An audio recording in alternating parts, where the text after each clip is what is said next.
यादव वैवाहिक परिचय सम्मेलन है, ये आपने कब स्टार्ट किया? सबके बेटा और बेटी विवाह के लिए योग्य होते हैं तो उन्हें ये ढूंढना पड़ता है। तो आज मोस्टली बात करें, लोग अरेंज मैरिज बहुत कम करते हैं, लव मैरिज करते हैं। और लव मैरिज जो होती है वो 50% इंटरकास्ट पे ही होती है। तो इंटरकास्ट मैरिज करके क्या गलत करे समाज के साथ? नहीं, वो समाज के साथ गलत कर रहे हैं, अपने साथ भी गलत कर रहे हैं। उन्हें जीवन का कोई भी एक्सपीरियंस नहीं होता। बच्चों को बच्चे होते हैं, भावुकता में वो शादियां कर लेते हैं, लव मैरिज। दूसरी जाति से हमारे लड़की की या लड़के की शादी हो रही है तो वहाँ कुछ न कुछ गुणों की टकराव होता है, समाज का टकराव होता है। कुछ चाल चलन जिस क्षेत्र के जिस समाज के होते हैं तो वो आपस में उसी बीच पर टकराव हो जाता है। कहीं बातों में वार्ता नहीं बनती। कोई आदमी, कोई बच्चा अपनी जात विशेष को महत्व देता है, दूसरी लड़की अपने को देती है, तो वहां टकराव हो जाता है। हम ये भी चाहते हैं कि इंटरकास्ट शादियां होती हैं वो ना हो।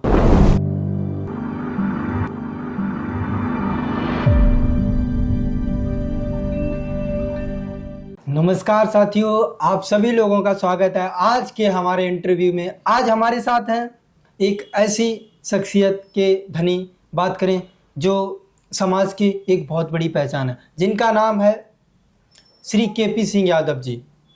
सर, स्वागत है हमारे सोशल मीडिया प्लेटफॉर्म पे।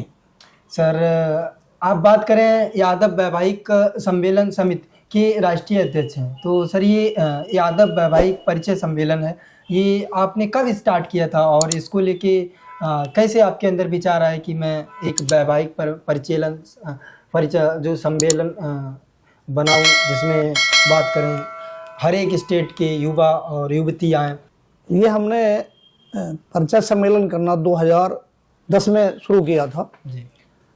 और ये दूसरे समाजों में परिचय सम्मेलन ऑलरेडी पहले से हो रहा था। उसे देखकर हमारा विचार आया कि हमारा समाज इस क्षेत्र में काम नहीं कर रहा है, वैवाहिक परिचय सम्मेलन नहीं कर रहा है गाजियाबाद में या प्रदेशों में, वो अन्य जिलों में या प्रदेशों में।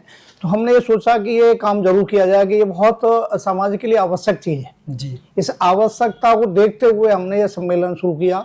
और हमने अन्य समाज, ब्राह्मण समाज, वैश्य समाजों में देखा है कि बहुत बड़े स्तर से और बड़ी संख्या के साथ लोग करते हैं। तो हमने इसका 2010 में जो शुरू किया, उस समय काफ़ी संख्या में लोग हमारे आए और हमें समर्थन दिया। उस समय बायोडाटा तो उस समय जागरूकता नहीं थी, इसलिए कम आए। उस समय करीब 160 बायोडाटा पहले सम्मेलन, प्रथम सम्मेलन में हुए थे। और ये सम्मेलन चौधरी हरमोहन सिंह यादव, जो हमारे अखिल भारतवर्षीय यादव महासभा के राष्ट्रीय अध्यक्ष थे उस समय पे, उनकी प्रेरणा से हमने ये शुरू किया। उन्होंने कहा ये अछूता क्षेत्र है, हम इस क्षेत्र में काम करेंगे, केपी सिंह आपको हम नियुक्त करते हैं कि आप इस पर काम करें जी। तो तो हमने वो काम करना शुरू किया और उसकी अच्छा रेस्पॉन्स आया। और आज तक अभी हमारा पिछला सम्मेलन जो 11 नवंबर को हुआ है, बीच में 2 साल नहीं हुआ था, 12 माह था। और पहले जो है 160 जो है बायोडाटा आए थे, उसके साथ साथ इतना बढ़ा, लोगों ने समर्थन दिया, लोगों का संख्या भी बढ़ी और बायोडाटा भी बहुत ज्यादा बढ़ गए। तो लोगों की आना जाना भी संख्या लोगों ने ज्यादा पसंद किया, बहुत अच्छा है। और जैसे सर, इसमें हमें ये बताइए, जो बात करें यादव वैवाहिक परिचय सम्मेलन होता है, तो इसमें जो आते हैं कैसे लोगों, मतलब कैसे आपको बायोडाटा मिलता है और कैसे लोग इसमें आते हैं? बात करें मिडिल क्लास के आते हैं या अपर क्लास के लोग आते हैं? जैसे बहुत से होते हैं ना समाज में, बहुत कम पैसे वाले होते हैं, बहुत अधिक पैसे वाले होते हैं, बहुत बात करें कोई जुडिशरी में होता है, तो कैसे कैसे लोगों का आपके पास डाटा आता है? हमारे पास सभी तरह के लोग आते हैं। अच्छा। मीडियम भी आते हैं, कम पैसे वाले भी आते हैं और उच्च श्रेणी के आते हैं, उच्च शिक्षित भी आते हैं, कम शिक्षित भी आते हैं और नौकरी वाले भी आते हैं, प्राइवेट नौकरी वाले, कंपनियों वाले, सरकारी नौकरी वाले, डॉक्टर, इंजीनियर, साइंटिस्ट और अधिकारी वर्ग के लोग वो भी रजिस्ट्रेशन कराते हैं। ऐसा नहीं है कि जो है कोई एक विशेष वर्ग के लिए हम काम कर रहे हैं, हम सब वर्ग के लिए कर रहे हैं। ना हमारे यहाँ कोई भेदभाव है कि किसी वर्ग का जो भी बायोडाटा आएगा हमारे पास और जहाँ जिस नंबर पर आएगा उसी नंबर पर छापा जाएगा। न इस तरह का कोई द्वेषभाव है कि वो कम शिक्षित है या कम पैसे वाला है तो उसको स्थान दिया अच्छा दिया जाए बड़े पैसे वाले को, ऐसा नहीं है। समान रूप से हम सबको देखते हैं, क्योंकि यह समाज का काम है। और समाज, हमारा समाज में कोई छोटा बड़ा नहीं होता, मेरा जो मानना है, छोटा बड़ा नहीं होता। पैसे से छोटे बड़े होते होंगे, लोग मानते होंगे, परंतु मैं सामाजिक स्तर पर यह मानता हूँ कि सबका उतना ही समाज के प्रति जो है दायित्व है और कर्तव्य है, वो सब करते हैं और हमें करना चाहिए। मैं भी मानता हूँ ये मेरा कर्तव्य है, तो मैं कर्तव्य को अपनी ईमानदारी से निभाऊं और निभा रहा हूँ। और सर्वविदित है, अपने प्रदेश गाजियाबाद में करते हैं तो उत्तर प्रदेश में आता है, अन्य प्रदेशों के, दिल्ली प्रदेश के, राजस्थान के, बिहार के, हरियाणा के और साउथ के बहुत सारे प्रदेशों से हमारे यहाँ लोग यहाँ शामिल भी होते हैं और बायोडाटा भी आते हैं। सर ऑल ओवर इंडिया का ऑल ओवर इंडिया का है, और कुछ प्रदेश रह जाते हैं जैसे बांग्लादेश वगैरह है, उधर से नहीं आते हैं। सर हमें ये बताइए, जैसे कि बात करें जो आपका है ये यादव स्वयंवर पत्रिका, और बात करें यादव वैवाहिक परिचय सम्मेलन, यादव वैवाहिक सम्मेलन समिति रजिस्टर गाजियाबाद, तो सर ये बताइए ये आपके अंदर कहाँ से विचार आ गया कि मैं अपने समाज के जो भी पैसे वाले हैं, जो भी मतलब जिस लेवल के हैं, उनको एक दूसरे का वैवाहिक परिचय सम्मेलन करवाएं? तो कैसे आपके अंदर ये ख्याल आया कि मैं एक वैश्य समाज के सम्मेलन में गया था। अच्छा। और एक ब्राह्मण समाज को मैं जाता था। कब? ये है 2008-7 अच्छी बात, 2008 में मैं तो गया था वैश्य समाज के सम्मेलन में। और उसके बाद ब्राह्मण एक मित्र थे मेरे, वो ये आयोजन करते थे, राजेंद्र शर्मा और अशोक शर्मा नाम के दो थे। उन्होंने मुझे कहा कि भाई आप भी सम्मेलन करिए, और उन्होंने हमें ये सिखाया भी कि इस तरह हम करते हैं, दिखाया। उनकी पत्रिकाएं देखी, हमने भी पत्रिका इसकी उसी को देख कर निकाली है। तो वो लोग बड़े अच्छे, वैश्य समाज में भी बड़ा अच्छा जो है सम्मेलन हुआ, मैंने जो देखा। और वहाँ जो बच्चे आए वो तो वैश्य समाज ने इतना बड़ा कर दिया है कि वो कई दिन का करते हैं, 2-3 दिन का करते हैं, और हमारे यहाँ भी एक ही दिन होता है। और हम अपने सम्मेलन को जो है ये चाहते हैं कि राष्ट्रव्यापी बन जाए, सारे देश में ये सम्मेलन हो, क्योंकि सारे देश के यादवों की ये जरूरत है। सबके बेटा और बेटी विवाह के लिए योग्य होते हैं, तो उन्हें ये ढूंढना पड़ता है। पहले समय था, सबके पास समय था, रिश्तेदारियों में से बोलते थे कि भाई हमें कोई लड़का बताना, कोई लड़की बताना, तो कर लेते थे। आजकल व्यस्त जीवन हो गया है और समय कम है सबके पास, तो इसलिए इसकी उपयोगिता बहुत बढ़ गई है। सम्मेलन की और पत्रिका की, यादव स्वयंवर की उपयोगिता बहुत बढ़ गई है। इससे लोग सम्मेलन में आते हैं तो वहां तो वो व्यक्तिगत रूप से देखते हैं, और वहाँ परिचय जो होता है, हम लोग स्टेज से परिचय कराते हैं लड़की लड़कियों का। वहाँ जो होता है उसके अलावा भी पत्रिका से शादी विवाह बहुत ज्यादा होते हैं, और उसका हम पर रेस्पॉन्स, हम पर फोन आते हैं, और वहाँ से जो है ये होता है कि बहुत अच्छा काम कर रहे हो, और प्रोत्साहित भी करते हैं हमें। तो इससे हमारा मन करता है काम करने का। अगर समाज का काम कर रहे हैं तो हमें बदले में सम्मान मिल रहा है जी। हम, और हमारी कोई इच्छा नहीं है, हम इसका व्यापार नहीं है, ये हमारा निःशुल्क हम करते हैं। और अपने सहयोगी साथियों से विज्ञापन के रूप में पत्रिका में ऐड लेते हैं, और उसका भी सब लेखा जोखा पेश करते हैं। और जो लोग हमारे साथी हैं वो पूरी तरह से समर्पित भाव से काम करते हैं, और अपने अपने क्षेत्र से बायोडाटा लाते हैं। बायोडाटा लाके और हमें संकलन का एक ऑफिस बनाया हुआ हमने, यही जहां आज हम बैठे हैं, और यहाँ सब इकट्ठे करके और हम उसे पत्रिका का रूप देते हैं। इस पत्रिका को आप देखेंगे तो ये तमिलनाडु में भी मिलेगी, कर्नाटक, केरला में भी मिलेगी, वहाँ के लोग भी आके ले जाते हैं। ये पत्रिका इतनी प्रसिद्ध होगी, इसके नाम से जाना जाती है। गाजियाबाद में एक यादव स्वयंवर पत्रिका निकलती है और यादव परिचय सम्मेलन होता है। और इस परिचय सम्मेलन से अब तक जो देखा गया है वो हमने एवरेज निकाला तो लगभग 30% शादियां हर साल होती हैं। अच्छा सर, और हमारा ये विशेष रहता है कि हम जो है ज्यादातर लोगों को ये कहते हैं कि भाई बिना दहेज की शादियां करें, और इसमें ऐसा कोई प्रतिबंध नहीं है कि आप जो है इससे शादी करेंगे। हमारा तो ये है, हम समान योग्यता वाले बच्चों की शादियां कराना चाहते हैं, और समान योग्यता होनी चाहिए। हमारा ये जो क्राइटेरिया है वो केवल ये है, शिक्षा बराबर होनी चाहिए, उसी का रहना चाहिए। सर ये बताइए, जैसे कि आप बता रहे थे इसमें हम जो करवाते हैं 30% शादियाँ हो जाती हैं, क्या कभी ऐसा मोमेंट आया कि आपने ये परिचय सम्मेलन करवाया हो, शादी हो जाने के बाद फिर वहाँ पे डिवोर्स वगैरह आया हो, ऐसा कभी आया डिवोर्स? ऐसा अभी तक हमारे पास कोई केस नहीं आया जो हमारे माध्यम से जो हुआ हो, हमारे माध्यम से कोई शादी हुई है हमारी पत्रिका के माध्यम से, तो ऐसा कोई केस हमारे पास हो सकता है कि हुआ हो, पर हमारे पास कोई ऐसा नहीं आया। तो क्या दहेज प्रथा समाज के लिए एक अच्छी चीज है, या बात करें समाज के लिए एक गलत है? दहेज तो समाज के लिए एक कोड़ का रूप है। समाज में से दहेज बिल्कुल बिल्कुल और बिल्कुल हटना चाहिए। कोई भी समाज न बेटे की शादी में न बेटी की शादी में देना चाहिए, न बेटी की शादी में लेना चाहिए, क्योंकि इससे जो है केवल पैसा आता है, दहेज में सामान आता है, और बच्चों का कोई स्तर अपने शैक्षिक और मानसिक रूप से बराबर नहीं होता। इसलिए जो ये केस होते हैं जो आप अभी बात कर रहे थे कि कहीं डिवोर्स का और इस तरह के केस आते हैं, तो वो इसलिए आते हैं कि उनके मानसिक रूप से उनकी जो है एक रूपता नहीं होती। उनका जो है पैसे के तरह उनके गार्जियंस जो हैं पैसे के लोभ में शादियां कर लेते हैं और उनकी शिक्षा बराबर नहीं होती है, इसलिए उनमें टकराव की स्थिति हो जाती है और शादियां होती है। हम ये भी चाहते हैं कि इंटरकास्ट शादियां होती हैं वो ना हो। सर ये बताइए, जैसे कि आपने बताया था दहेज प्रथा है ना, हमने पूछा दहेज प्रथा, तो दहेज प्रथा पे बात करें, इसमें जिम्मेदार कौन है? दहेज लेने के लिए बात करें लड़का पक्ष, लड़के वालों की तरफ से दहेज की डिमांड हमेशा रहती है, बट क्या अगर लड़की वाले, जैसे कि सपोज दैट बात करें कोई पॉलिटिकल लीडर है या कोई मतलब बड़ा आदमी है, पैसे वाला है, अब उसकी लड़की उस ना मतलब बहुत कम पढ़ी लिखी है बात करें, बट वो क्या करते हैं, उनके पास पैसा है तो पैसा देके क्या यूपीएससी अधिकारी को भी शादी कर देते हैं। तो इसमें कहीं ना कहीं लोग दोष देते हैं हमेशा लड़के वालों को कि लड़के वाले ही दहेज मांगते हैं। क्या लड़की वाले नहीं दहेज देते हैं? नहीं, अपनी लड़की की मानसिकता, अपनी लड़की का पद बढ़ाने के लिए ये सब नहीं देते हैं? इसमें दोनों पक्षों में ये है कि वो मांगता है और वो देता है, और दोनों की गलती है, दोनों की।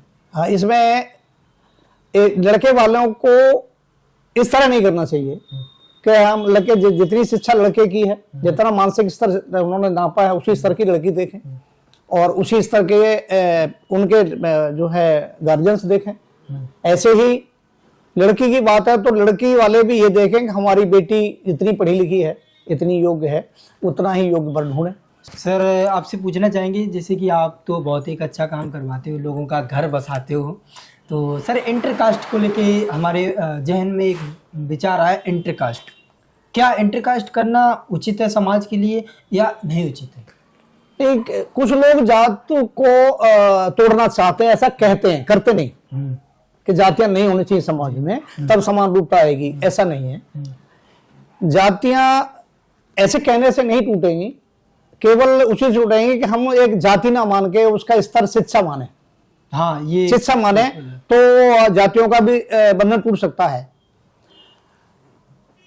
दूसरा ये है कि इसमें कुछ गुण होते हैं बच्चों में, जैसे मान लीजिए आपने कोई दूसरा वर्ग है, दूसरी जाति से हमारे लड़की की या लड़के की शादी हो रही है, तो वहां कुछ न कुछ गुणों की टकराव होता है, समाज का टकराव होता है। कुछ जो चाल चलन जिस क्षेत्र के जिस समाज के होते हैं तो वो आपस में उसी बीच पर टकराव हो जाता है। कहीं बातों में वार्ता नहीं बनती, कोई आदमी कोई बच्चा अपनी जात विशेष को महत्व देता है, दूसरी लड़की अपने को देती है, तो वहां टकराव हो जाता है। इसलिए ज्यादा जो इंटरकास्ट शादियां हैं वो ज्यादा सफल नहीं हो रही हैं, और मेरा मानना है कि जहां तक देखा जाए तो अपनी जातिगत शादियां करनी चाहिए, और इंटरकास्ट शादियां ज्यादातर ही टूटती हैं। बट बात करें सर, आज जो इरा चल रहा है, आज जो समय चल रहा है, सोशल मीडिया का दौर चल रहा है, तो आज मोस्टली बात करें लोग अरेंज मैरिज बहुत कम करते हैं, लव मैरिज करते हैं, और लव मैरिज जो होती है वो 50% इंटरकास्ट में पे ही होती है। तो मैं भी उनका लगता है भाई 5 से 10% डिवोर्स वाला सिस्टम रहता है, अदरवाइज वो खुश भी रहते हैं अच्छे से। तो क्या वहाँ पे वो इंटरकास्ट मैरिज करके क्या गलत करे समाज के साथ? नहीं, वो समाज के साथ गलत कर रहे हैं, अपने साथ भी गलत कर रहे हैं। उन्हें जीवन का कोई भी एक्सपीरियंस नहीं होता बच्चों को, बच्चे होते हैं भावुकता में वो शादियां कर लेते हैं लव मैरिज, और उन्हें नहीं मालूम होता कि इसका आगे जाके क्या परिणाम निकलेगा, और वो टकराहट के कारण टूट जाती हैं। हमें ये चाहिए बच्चों को कि बच्चे माता पिता की, अपने गार्जियंस की, अपने बड़ों की सलाह लें और उनके सुझाव से शादियां करें तो अच्छी चलेंगी। क्योंकि इससे पहले का समय ले जाइए आप, अभी जो ये नया 10-15-20 साल को छोड़ के, उस समय शादियां जो हो जाती थी वो मान्य होती थी, चाहे वो शिक्षा का अभाव था ये मान लीजिए। पर हम शिक्षा को अभी भी ये मानते हैं कि शिक्षा केवल इसलिए नहीं है कि हम गलत काम करें, गलत रीति उससे टकराव हो, लड़ाइयाँ शुरू हुआ, तो ना तो उससे समाज में जातिवाद खत्म होगा, ना वो शादियां सफल होंगी। इससे तो अच्छा है कि हम समाज में करें। और उसके अलावा भी अगर गैर समाज के कोई बालक करना चाहता, बच्चा करना चाहता है, तो वो अपने घर वालों की सलाह ले ले और अरेंज मैरिज करे तो बहुत अच्छा रहेगा, उसका जीवन सफल रहेगा। हाँ, अगर वो बाई चांस अरेंज मैरिज कर रहा है या मतलब सब अदर इंटरकास्ट में कर रहा है, तो अगर वो लड़की को अपने लेवल, लड़की अगर उसके लेवल की हुई तो फिर उसमें कोई प्रॉब्लम नहीं आती। हाँ, शायद ऐसा है कि लड़की अगर लेवल की है, उनके विचार मिल रहे हैं, उनके परिवार के विचार मिल रहे हैं, तो ऐसे केस नहीं देखे जाते। इनके परिवार का लेवल अप डाउन है, मानसिक लेवल अप डाउन है, तो अक्सर शादियां टूटती हैं। ये ऐसा हमारा देखा गया है। अरे सर, ये बताइए जैसे कि ये 24 में हो गया है ना, अब 25 में ये सम्मेलन कब होगा? हमारा अधिकतर हमने पहले ही अनाउंस किया था 2010 में कि हम 2010 को तो नहीं था, अप्रैल में हुआ था। हमने उसके बाद अनाउंस किया था कि हम 2 अक्टूबर को गांधी जयंती के अवसर पर हम सम्मेलन करेंगे। और हर साल लगभग ऐसा ही हुआ। 1-2 साल ऐसा हुआ कि कोई विशेष कारण रहा, जैसे पारिवारिक हमारी स्थिति नहीं करने की रही, या हमारा परिचय पत्रिका छपने में कोई परेशानी आई, तो डेट बढ़ाई गई, नहीं तो हमारा 2 अक्टूबर को होता है। और 2 अक्टूबर को श्रीकृष्ण भवन हमारा मेन स्थान है, जो अखिल भारतीय यादव महासभा का हेडक्वार्टर है, राष्ट्रीय कार्यालय है, उसी में हम हमेशा संपर्क सम्मेलन करते हैं। तो सर ऐसा करो 25 में मेरा भी उसमें करा दो। ये बिल्कुल बिल्कुल, आप भी उम्मीद, हमारा एक परफॉर्मा है, उसे आप भरेंगे और आपका हम बायोडाटा छापेंगे पत्रिका में, और लड़कियों का भी आप पसंद करेंगे, जोड़ की पसंद आपको करेगी तो आपको फोन करेगी, और जो आप पसंद करो तो आप फोन करिए। अच्छा। खुला है। इसमें एक और उपलब्धि हुई है, मैं आपको बताना चाहता हूँ पूरे समाज को संदेश। सर, जो आप बता रहे थे फॉर्म है, उसमें मतलब क्या क्या डॉक्यूमेंट्स देना पड़ता है, क्या क्या भरना पड़ता है, ये और बता दो। मैं आपको फॉर्म दिखा देता हूँ। उसमें आपका नाम, आपकी डेट ऑफ बर्थ, और आपका जन्म जो है स्थान, आपका गोत्र, आपके फादर का नाम, आपके उनका कारोबार, क्या कार्य करते हैं, नौकरी करते हैं या कारोबार करते हैं कोई, और उनकी आय। आय से हमारा मतलब है कि समान आय के लोग जब मिलेंगे तो शादियां टूटेंगी नहीं। समझिए। तो उनकी इनकम, और आपका नौकरी कहाँ करते हैं, कंपनी में करते हैं, सरकारी हैं, वो उसका पैकेज क्या है, वो सब लिखते हैं। और पिताजी की आय क्या है और फोन नंबर क्या है। एक व्हाट्सएप नंबर जरूरी होता है जिसमें आदान प्रदान होता रहता है, फोटो और बायोडाटा का, तो वो जरूरी होता है, एक नंबर दिया जाता है। और हम 2 परिचित लोगों का, फॉर्म के ऊपर 2 परिचित लोगों का साइन कराते हैं, इससे ये निश्चित हो जाए कि ये यादव है। अच्छा। जो यादव जिन्हें जानते हैं उनके साइन और मोबाइल नंबर मांगते हैं, और उसमें कॉलम दिया हुआ है हमने फॉर्म में। आप उसमें जो है उन 2 परिचित लोगों का फोन नंबर और पता लिखिए, जिससे वो आपकी गारंटी लें हाँ आप यादव हैं। हमारे यहाँ कोई गैर यादव की एंट्री नहीं है, सारे सब यादव ही एंट्री, यादवों का ही ये परिचय सम्मेलन, यादव वैवाहिक परिचय सम्मेलन, और यादवी लोग ही इसमें परिचय के लिए रजिस्ट्रेशन कराते हैं। और रजिस्ट्रेशन निःशुल्क होता है, और निःशुल्क का पत्रिका का वितरण होता है। ये सब हमारे समाज के सहयोगों के द्वारा, मैं उन समाज के सहयोगों का बहुत आभारी हूँ, और उन्हें बहुत धन्यवाद देता हूँ कि वो इस समाज में ऐसे काम के लिए, जो समाज की अति आवश्यक काम है, उसमें सहयोग करते हैं, और इस समाज को, इस सम्मेलन को उन्हीं के द्वारा आगे बढ़ाया जा रहा, चलाया जा रहा है। वो मेरा साथ देते हैं। मैं उनके माध्यम से जो भी खर्चा आता है वो सब लोग बांट के देते हैं, और ये सम्मेलन आज तक चल रहा है उन्हीं की कृपा से। अच्छा, कभी ऐसा हुआ जैसे आपके जो परिचय सम्मेलन में आए हैं और उनका रिश्ता पक्का हो गया, फिर उन्होंने आपको शादी में इनवाइट किया है? ऐसा हुआ? हाँ, 1-2 केस ऐसे हुए हैं, ज्यादा नहीं हुए। 2004 10-20 बने बस, इतने हुए हैं कि जो लोकल होते हैं वो इन्वाइट करते हैं। हाँ, बाहर से भी होते हैं, बाहर से जैसे कौन जाए? कई जिलों से आते हैं, यहाँ यूपी के जिलों से कईयों से निमंत्रण आते हैं कि आपके माध्यम से हो गया है। राजस्थान से भी आते हैं, आपके माध्यम से हो गया है। सर क्या नाम आप बता रहे थे कि जो ये यादव पत्रिका जो सम्मेलन है, इसमें कुछ अपडेट हुआ क्या? मतलब इसमें कुछ बदला? हाँ, बदला। पहले जो सम्मेलन करते थे हम और पत्रिका छापते थे, उसमें लड़की वाले लड़के वालों को फोन करते थे कि ये लड़का हमें पसंद है और हम आपके यहाँ शादी करना चाहते हैं। जी। अब वो कुछ सालों से ऐसा आया है कि लड़की वाले ना करके लड़के वाले करते हैं कि हमें आपकी बेटी पसंद है। अच्छा, ऐसा क्यों? हाँ, ऐसा इसलिए है कि उन्हें शिक्षित बेटी चाहिए और शिक्षित बेटे को, इसलिए वो लड़के उनके गार्जियंस फोन करते हैं, लड़के भी फोन करते हैं कि हमें ये बेटी आपकी है, आपका बायोडाटा हमने यहाँ पढ़ा, यादव स्वयंवर पत्रिका में पढ़ा और हम इससे शादी करना चाहते हैं। आप आइए हमारे घर और देख लीजिए, आपका अगर जो है हमारा आपका विचार मिल जाता है तो हम शादी कर लेते हैं। तो वैसे बहुत अंतर पड़ा है इसमें। दहेज का भी कोई नाम नहीं होता, वो लोग दहेज भी नहीं लेते और शादियां करते हैं। उनकी समान योग्यता होती है और उन्हें बेटी योग्य मिलती है तो वो करते हैं। इसलिए लड़के वाले फोन करते हैं, ये नया काम है। पहले लड़की वाले फोन करते थे लड़के के लिए, अब लड़के वाले भी फोन करते हैं लड़की के लिए।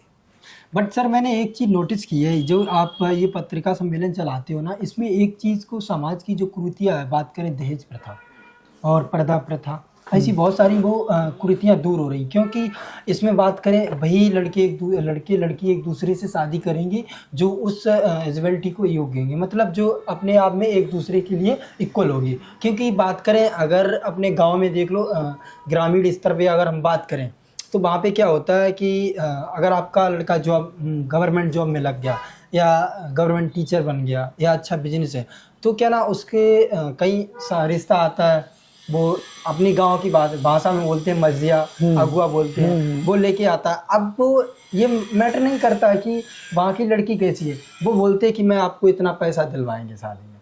आज भी गांव में हमारी परंपरा यही है कि अगर आपका लड़का लग गया है तो अगर आपको कोई सपोज दैट एक लड़की अगर बात करें बहुत अच्छी है लड़की और उसको बहुत मेंटली भी अच्छी है, बात करें लैंग्वेज में बातचीत करने में भी अच्छी है, उसकी फैमिली वाले अगर उस गवर्नमेंट जॉब वाले को, उस लड़की की फैमिली वाले अगर गवर्नमेंट जॉब वाले को अगर 15 लाख देंगे कि मेरी लड़की से आप शादी कर लो, और वहीं पे अगर कोई आ गया कि मैं आपको 25 देंगे, अब डजंट मैटर उसकी लड़की कैसी है, बोलना आता है, मतलब कैसी है लोग, तो वो लोग वो कर लेंगे 25 वाला। तो वो लोग वो 25 वाला कर लेंगे, बट यही चल के आगे चल के घर में रिश्तों में दरारें आ जाती है, क्योंकि वो लड़की उस लायक नहीं है। घर वालों ने पैसा देके उसको भेज दिया वहाँ पे कि आप जाओ, मैं उसके बराबर शादी कर दी, है ना भाई, पैसा दे दिया 25-30 लाख, तो वो कर लेंगे, बट यही 2-4 साल बाद आगे चल के दरारें आ जाती हैं। ये जो है बिल्कुल आपकी बात सही है कि हमारे यहाँ अभी दहेज का बहुत बोलबाला है और ये समाप्त होना चाहिए। वहाँ लड़के और लड़की के मेल नहीं होता है, वहाँ दहेज से शादियाँ कर ली जाते हैं। ये उनके गार्जियंस की, अभिभावक की, माता पिता की कमी है। ये ऐसा नहीं करना चाहिए। ऐसी ही शादियाँ टूटती हैं, अगर चलती भी हैं तो उनके बच्चे अच्छी तरह शिक्षित नहीं हो पाते हैं, आगे उन्हें परेशानी आती है, उनका विकास रुक जाता है। ऐसी शादियाँ नहीं करनी चाहिए उन्हें। केवल आप पैसे के लोभ में शादियाँ कर लेंगे तो समाज आगे हमारा नहीं बढ़ेगा। इसलिए मैं समाज को भी और उन अभिभावकों को भी संदेश देना चाहता हूं जो दहेज की शादियां करते हैं, वो दहेज की शादियां ना करें। वो शिक्षा, अपनी बेटी अपने बेटे की शिक्षा देखकर शिक्षित बच्चों से शादियां करें, ये मेरा ऐसा मानना है। और शादियां सफल होंगी ये निश्चित है। ऐसा पैसा 1 दिन 2 दिन का दिखावा होता है। जो लोगों में कमियां होती हैं, मेरा जो मानना है, जो लोगों में कमियां होती हैं वो छिपाने के लिए पैसा दे देते हैं और वो समान शिक्षा का वाला, समान स्तर वाला वर्ग नहीं देखते हैं। वो केवल शिक्षा और सामाजिक स्तर एक होगा तो शादियां सफल होंगी। हम दहेज बिल्कुल नहीं चलना चाहिए। दहेज के हम लोग बिल्कुल विरोधी हैं, हमारी संस्था पूरी विरोधी है और हम सबसे संस्था के माध्यम से ये कहते हैं और कहते रहेंगे। हम अपने यहाँ पत्रिका में ये छापते भी हैं कि दहेज ना लें और शादियाँ शिक्षा के स्तर से करें और अपने सामाजिक स्तर से करें और दहेज को बंद करें। दहेज तो हमारे समाज का कोड है और इसे समाप्त किया जाना चाहिए। सर, हमने और भी आपकी कई एक सारी पत्रिकाएं देखी हैं। बात करें, एक जय हिंद प्रभारी पत्रिका है, तो सर ये पत्रिकाओं को आप क्यों निकालते हैं? इनमें क्या रहता है? ये ऐसा होता, हर आदमी की अलग अलग इच्छा होती है। मेरी इच्छा थी कि मैं भी जो है कुछ लिखूं पढ़ूं, लिखने पढ़ने वाले लोगों के साथ, साहित्यिक सामाजिक पत्रकार साथियों के साथ बैठूं। तो मैं बैठा और वहां से मुझे प्रेरणा मिली, तो मैंने अपना पत्र निकालना शुरू कर दिया। सर, इन पत्रिकाओं के जरिए आप अपने समाज को क्या संदेश देना चाहेंगे? मैं ये हर पत्रकार के लिए भी कहना चाहता हूं और अपने समाज के लिए भी कहना चाहता हूं। और हम समाज के हित में पत्र समाज के हित में कार्य करें, समाज की जो कुरीतियां हैं उन्हें दूर करने के प्रयास में काम करें, समाज को एक संदेश दें जिससे समाज की जो कमियां दूर हों और समाज आगे बढ़े। इससे हमारे देश का विकास होगा और देश भी आगे बढ़ेगा। पत्रकार अपने पैसे के लोभ में, किसी और लोभ में कोई भी समाचार ना छापें। मैं 88 से पत्रकारिता के क्षेत्र में हूं और ऐसा मेरा कोई भी अब तक समाचार नहीं गया जो ब्लैकमेलिंग के लिए या किसी अन्य लोग के लिए छापा गया। और ऐसे ही मैं चाहता हूं कि कोई भी पत्रकार ऐसा ना करे। दूध का दूध, पानी का पानी, जो भी न्यूज है तो न्यूज रहनी चाहिए, व्यूज नहीं होनी चाहिए। मेरा विचार नहीं उसमें जाना चाहिए, वो तो न्यूज है जो है वो न्यूज रहनी चाहिए, व्यूज नहीं होनी चाहिए। व्यूज के लिए अलग कॉलम होता है, व्यूज उसमें छापें, न कि पत्र में। सर, बात करें जो यादव वैवाहिक परिचय सम्मेलन है, ये बात करें सिर्फ हम देखते हैं हर एक साल ये दिल्ली, एनसीआर, गाजियाबाद और नोएडा तक ही सीमित रहता है। ये पूरे देश में क्यों? क्योंकि आप एक बहुत अच्छा समाज को लेके काम कर रहे हो। समाज में बात करें दहेज प्रथा, इससे बहुत जल्दी दूर हट सकती है, समाज से दूर जा सकती है। तो सर, ये आप पूरे देश में ले जाने के लिए क्या आपके विचार हैं और इसके लिए आपने क्या रणनीति बनाई है कि आप इसको पूरे देश में ये परिचय सम्मेलन करवाओ? क्या इसका उद्देश्य है, बताइए। मैं भी चाहता हूं यही कि हमारा अच्छा कार्य है, समाज सराहना कर रहा है, तो ये समाज के हर आदमी तक पहुंचना चाहिए। हर आदमी तक पहुंचाने का एक सिस्टम और जो है संस्था होनी चाहिए जो वहां तक पहुंचाए। और इतनी पहुंच हो कि सारे देश में हमारी संस्था के जो है संगठन का वहां तक पहुंच हो। मैं तो चाहता हूं कि गांव-गांव में पहुंचे। और अभी भी हमारी पत्रिका में गांव के लोगों के भी बायोडाटाज होते हैं, बेटा बेटियों के, और वो पहुंच रहा है। मैंने ये राष्ट्रीय स्तर पे अखिल भारतीय यादव महासभा हमारा काम कर रही है, जो पूरे देश में काम करती है।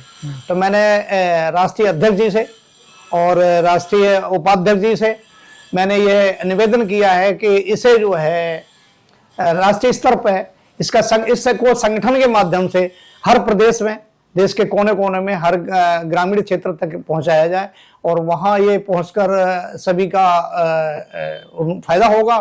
और हमारा यादव वैवाहिक सम्मेलन हर क्षेत्र में होगा, इससे हर क्षेत्र के यादवों को फायदा होगा। ये केवल यादव महासभा, अखिल भारतीय यादव महासभा का ही कर सकती है, क्योंकि वो संगठन 100 साल पुराना है और हर क्षेत्र में है, हर जगह है, हर प्रदेश में है।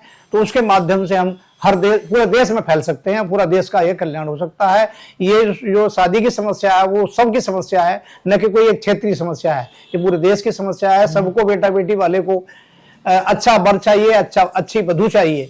तो अच्छा वर और अच्छी वधू के लिए हमें किसी न किसी संस्था का, संगठन का, पत्रिका का सहारा लेना पड़ेगा। तो हमारी पत्रिका यादव स्वयंवर इसी की साक्षी है। और ये इसमें जो बायोडाटाज है वो सारे देश में पढ़े जाते हैं, सारे लोग पढ़ते हैं, जहां तक पहुंच पाती है। अब मेरा ये पुनः अखिल भारतवर्षीय यादव महासभा के संगठन से, के राष्ट्रीय अध्यक्ष, राष्ट्रीय कार्यकारिणी से मेरा ये निवेदन है कि इसे राष्ट्रीय तक पहुंचाने के लिए सहयोग करें और राष्ट्रीय संगठन का रूप दें।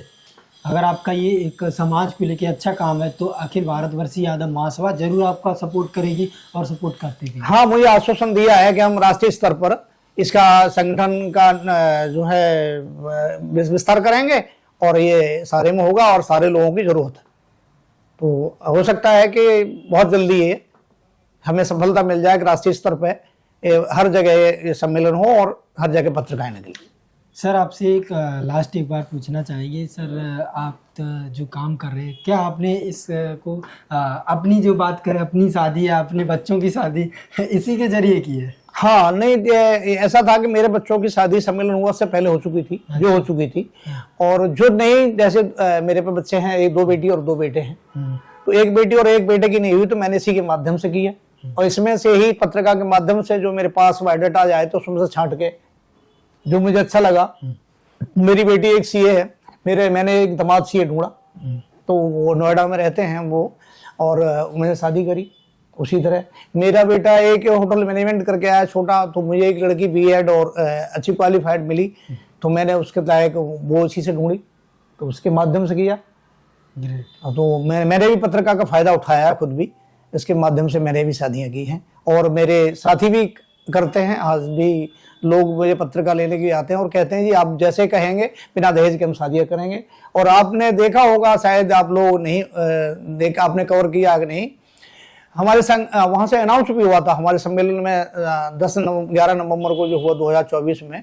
उसमें ये सम्मेलन में हुआ था कि वहाँ बहुत सारे लोगों ने वहाँ से अनाउंस किया था जो है स्टेज से कि हम बिना दहेज की शादियाँ करेंगे, हम पे ये शिक्षित बच्चे हैं। तो मैं वो मैसेज देना चाहता हूँ कि हर माता पिता ये सोचा कि मुझे दहेज नहीं लेना, मुझे अच्छे बच्चे, पढ़े लिखे बच्चे चाहिए, तो हमारा समाज विकास करेगा और हमारा देश विकास करेगा। बाकी आप लोग जैसे कि आज सर से मिल रहे हैं, सर एक यादव वैवाहिक परिचय सम्मेलन चला रहे हैं, तो सर समाज के लिए बहुत अच्छा काम कर रहे हैं। क्योंकि आज समाज में बात करें, अपने समाज में एक लड़के को उस टाइप की लड़की नहीं मिल पाती है, पैसों के लालच में एक अच्छा उनको रिश्ता नहीं मिल पाता। तो सर आप समाज के लिए बहुत अच्छा काम कर रहे हैं और मैं भगवान से यही उम्मीद करूंगा कि आप ऐसे ही समाज के लिए आगे अच्छा काम करते रहें। बाकी सर बहुत बहुत धन्यवाद, आपने जो समय दिया हमें और अपने समाज को समय दे रहा, निःशुल्क आप जो सेवा कर रहे हैं समाज की, बहुत बहुत धन्यवाद। Thank you. मैं आपका भी धन्यवाद। Thank you.